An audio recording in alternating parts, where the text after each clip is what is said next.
Hello everyone. आज मैं हिंदी व्याकरण में आपको वचन बताऊंगी। वचन क्या है, उसके कितने प्रकार होते हैं। वचन शब्द के जिस रूप से उसके एक या एक से अधिक होने का बोध हो उसे वचन कहते हैं। जैसे बच्चा कहने से एक बच्चे का बोध होता है, जबकि बच्चे कहने से एक से अधिक बच्चे का बोध होता है। वचन के दो प्रकार होते हैं। एक वचन शब्द के जिस रूप से एक ही प्राणी या पदार्थ का बोध हो उसे एक वचन कहते हैं। जैसे लड़का, ये क्या है? प्राणी, ये एक का बोध करवाता है, अनेक लड़के का नहीं। दरवाज़ा, ये एक ही दरवाज़ा का बोध कराता है, अनेक का। तो ये सब जो है, लड़का, दरवाज़ा, लड़की, नदी, ये सब क्या है? एक वचन के उदाहरण हैं। दूसरा बहुवचन शब्द के जिस रूप से एक से अधिक प्राणी या पदार्थ का बोध हो उसे बहुवचन कहते हैं। जैसे क्या? लड़के, दरवाजे, लड़कियां, नदियां, ये सब क्या है? जैसे लड़के कहने से क्या होता है? एक से अधिक लड़के का बोध होता है। दरवाजे कहने से क्या होता है? एक से अधिक दरवाजे का बोध होता है। लड़कियां कहने से एक से अधिक लड़कियों का यहाँ बोध हो रहा है। नदी एक नदी नहीं है, कई नदियाँ हैं। तो ये सब क्या है? बहुवचन के उदाहरण हैं। अब मैं आपको एक वचन से बहुवचन बनाने के कुछ नियम बताऊंगी, जिसके नियमों को याद रखने के बाद मुझे आप लोगों को एक वचन से बहुवचन बनाने में कोई परेशानी नहीं होगी। तो आकारांत एक वचन स्त्रीलिंग शब्दों के आगे ए लगाकर देने से बहुवचन रूप बन जाता है। जैसे क्या? लता।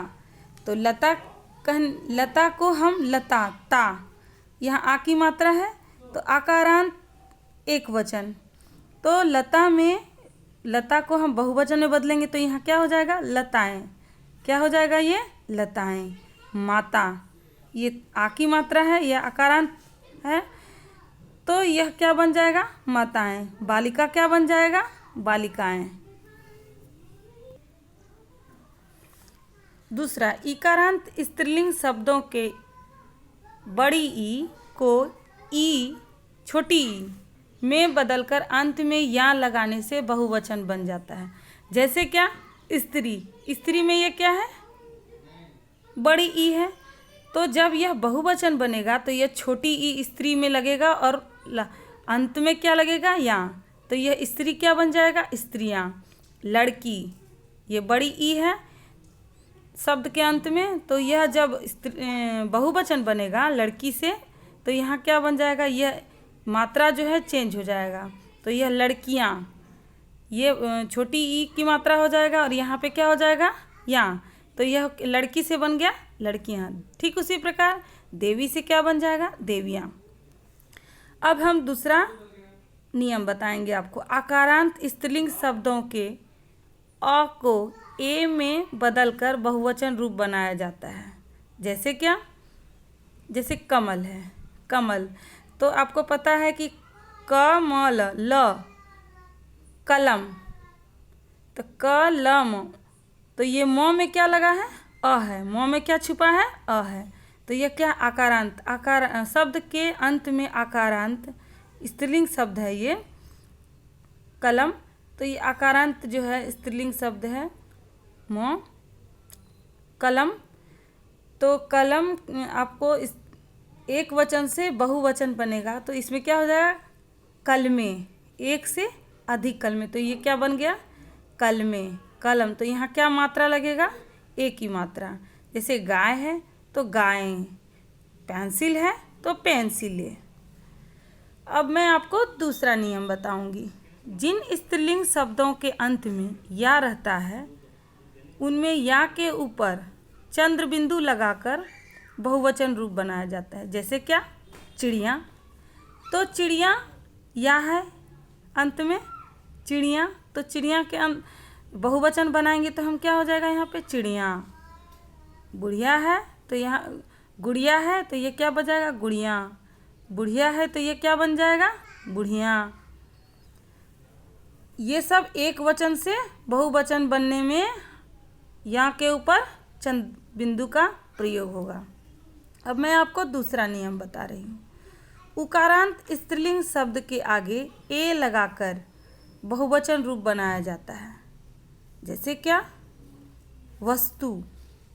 ये उकारांत, ये जो मात्रा है ये क्या है? उ की मात्रा है। तो उ की मात्रा जिस शब्द के अंत में है, तो बहुवचन जब हम बनाएंगे तो उस शब्द के अंत में ए की मात्रा होगा। तो वस्तु है तो क्या बन जाएगा? वस्तुएं। ऋतु है तो क्या बनेगा? ऋतुएं। अब मैं आपको दूसरा नियम बता रही हूँ।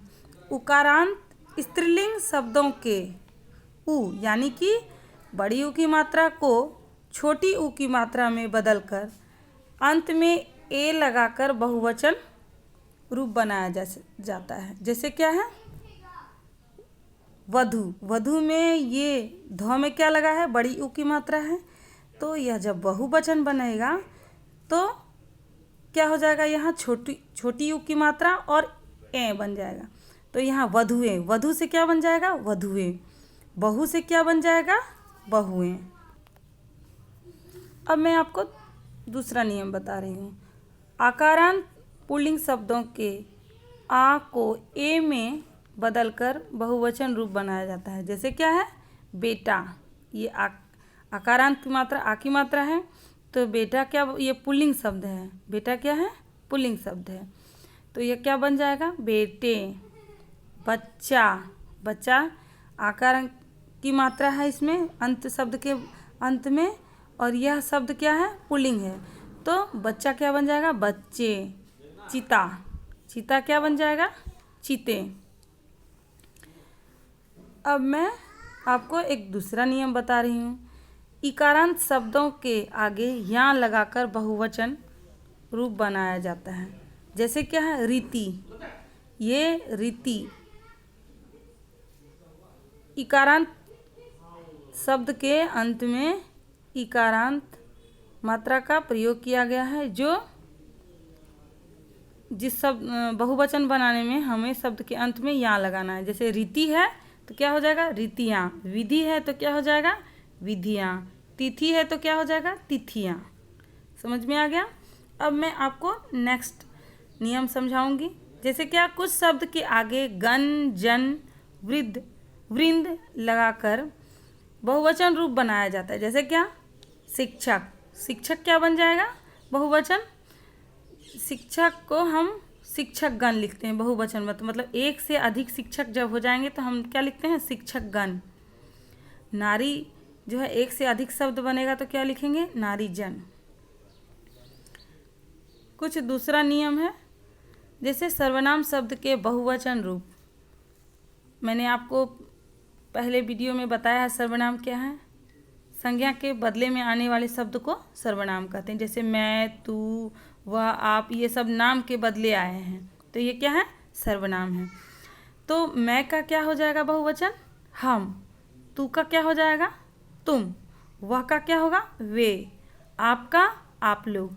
हमारा का हमारे। तुम्हारा का तुम्हारे।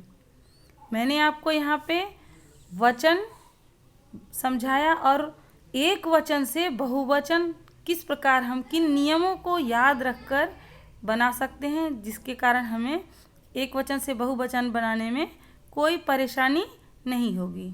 धन्यवाद।